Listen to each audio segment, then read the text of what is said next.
The 2011 super outbreak, 96 hours of terror for states all across the East Coast, resulting in one of the deadliest tornado outbreaks in history. Even though many states experienced horrific loss and insurmountable damage, there was one state in particular that seemed to be the main target of Mother Nature's attacks, and that was Alabama. The outbreak itself spanned from April 25th to 27th, with Alabama being hit on the 27th. Over 60 tornadoes hit Alabama alone, with 29 of those hitting central Alabama repeatedly. Alabama was the epicenter of tornadic activity in this outbreak. But why? Why was this outbreak so bad? Meteorologists predicted severe weather days before the outbreak actually happened, but no one predicted anything this bad. This was once-in-a-lifetime type weather. The outbreak started to form early on with a very large, very low-pressure trough moving into the south and wrapping its way up the East Coast. And while this trough was forming, both cold and warm fronts were moving into the south and creating severe instability in the atmosphere. The warm air from the Gulf of Mexico started to collide with really cool air and thus formed a bunch of tornadoes that eventually turned into cyclones. Along with the trough and these thunderstorms and cyclones, a jet stream that was moving about 80 to 100 knots was feeding directly into this trough and making it stronger and stronger and stronger. And thus, the perfect storm was brewing. As the weather progressed, cyclones and even more systems of storms started to form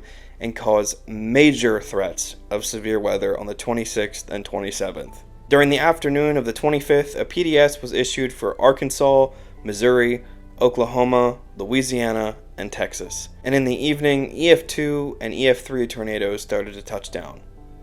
But the worst was yet to come.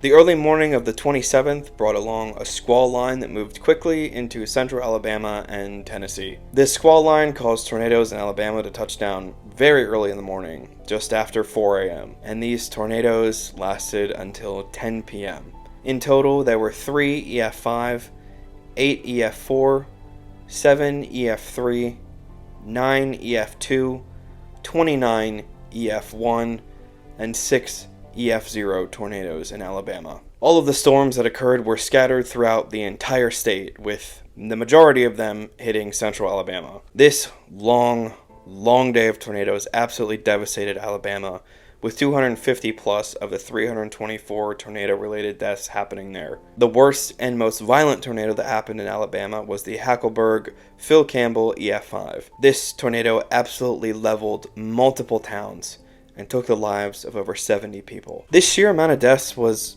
pretty unprecedented for Alabama. Alabama is typically pretty well prepared for tornadoes. They are one of the most tornado-prone states in America, so they're usually given ample amounts of warning and have some sort of preparedness plan for when tornadoes happen. So people started to ask why. Why was this outbreak so bad for Alabama? Why was there so much loss? Even the professionals were asking themselves that question. But it's because there was something different about this outbreak. This wasn't just one big, giant, full day of tornadoes. There were 2 waves. And the first wave happened in the morning, and the second wave happened in the afternoon and into the evening. And the big problem is that some areas were hit twice during this outbreak. In the words of Dr. Laura Myers, who is the director of the Center for Advanced Public Safety at the University of Alabama, she states the event itself was so unique and so catastrophic that there were circumstances in the event that led to problems in the messaging. Early on, the message appeared to be well received. People had a lot of advance notice, so the public was well aware. That's why businesses were closed and schools were closed. But people weren't prepared for the second wave of tornadoes. Dr. Myers states, that was the unique aspect of the event, because that knocked down communications, and then a lot of people thought, well, that was it, it's over.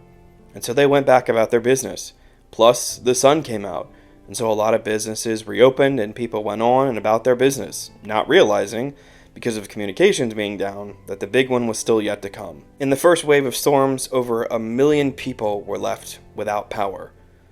And while they worked tirelessly to restore all of this power, It's possible that there were still hundreds of thousands of people who had no warning and no notice for the second wave of tornadoes, despite the efforts of the National Weather Service. In total, the National Weather Service for Huntsville, Alabama issued 92 tornado warnings, 31 severe thunderstorm warnings, and 7 flash flood warnings. The outbreak left insurmountable loss and damage in its wake. In total, the outbreak caused about $12 billion of damage. Homes were leveled, cars were thrown, churches were decimated, and schools were gone. For some, everything was gone in an instant. In Alabama alone, 43 of its counties were declared federal disaster areas, leaving almost 14,000 homes completely destroyed. After the devastation of the outbreak, the Alabama Department of Economic and Community Affairs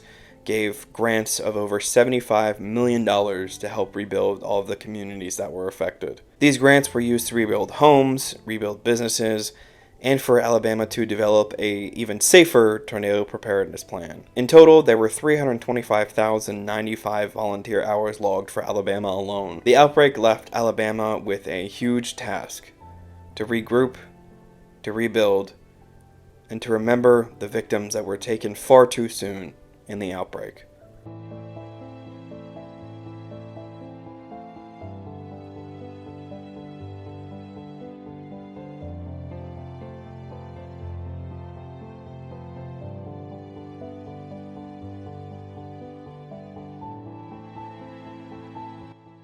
Thank you all for joining me as we recount the devastation and the impact of the 2011 outbreak on Alabama. I know many states were affected in this outbreak, but this is the first video in a series where I'll be covering the worst natural disasters in every state. And I'm going in alphabetical order, so Alabama was first up on the list. If there are any other natural disasters you'd like me to cover, please feel free to leave them in the comments below, and I'd be happy to look into them. And if you like the video, please feel free to subscribe, as I'll be bringing you much more natural disaster related content. And I live in Florida, so you might get some hurricane vlogs or some storm chasing vlogs at some point. And with that, I hope you all stay safe, stay educated, and stay prepared.